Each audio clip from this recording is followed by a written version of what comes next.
Today we're back at my Castle in the Sky map, and today we're talking about custom characters in maps. Now there are a bunch of different props you can use as like characters or NPCs in your maps. As you can see, I've already used some of those in my map, like the gnome right here, or these two guys in the plane for my like cinematic scene. If you haven't watched my video about how to make a cinematic in your maps, be sure to go watch that after you watch this one. But today I want to talk about custom characters that will really start to separate your map from others out there. Custom characters just take more time and effort, and people will see that as they play through your maps. When you're doing an adventure map, you really want people to get into the story, and having those characters that are unique to your map, only to your map, will really suck people in. Now, if you've ever seen Castle in the Sky, there is this awesome robot character, which is a symbol of the people of Laputa, and this robot is portrayed in different ways throughout the movie. When the main characters get to the island, there's a really peaceful robot there that's like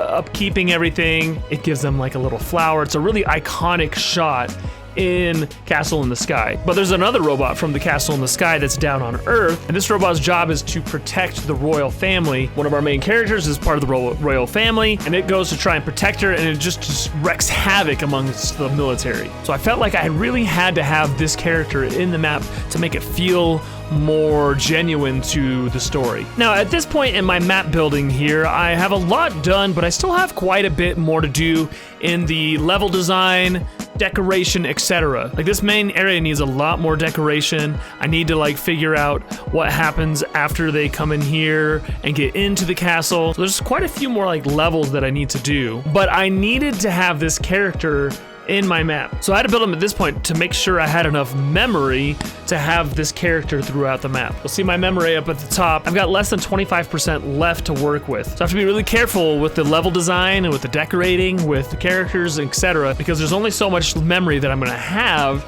to finish my map. So when I started to build this character, I actually decided to go out into a separate map so I wouldn't clutter up my current map with a bunch of different pieces, etc. I just wanted to build it out somewhere else, and then I could copy it over from the map I was building it on over to my Castle in the Sky map. The hardest part about this build was just finding the right pieces to use. You'll see here that I searched through these menus probably for half an hour trying to find the right pieces to build the robot. The hardest part really was the head with this round shape, and I just wasn't finding it, so I had to decide to just kind of change the robot a little bit so that it had more of a cylinder head than a round like half dome head. I finally found the right pieces for the legs, which is this kind of rusty pipe.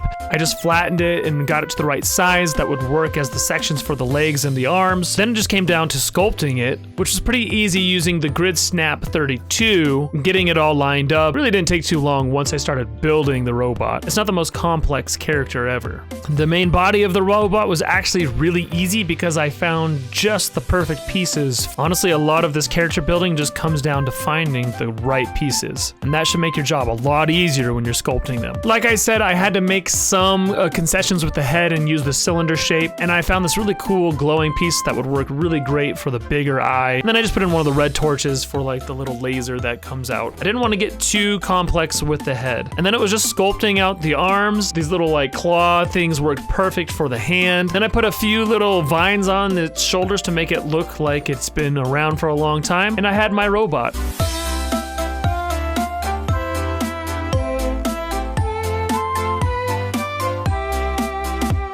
The next step was sculpting the robot to hand the flower to the character so that it recreated that iconic image from Castle in the Sky.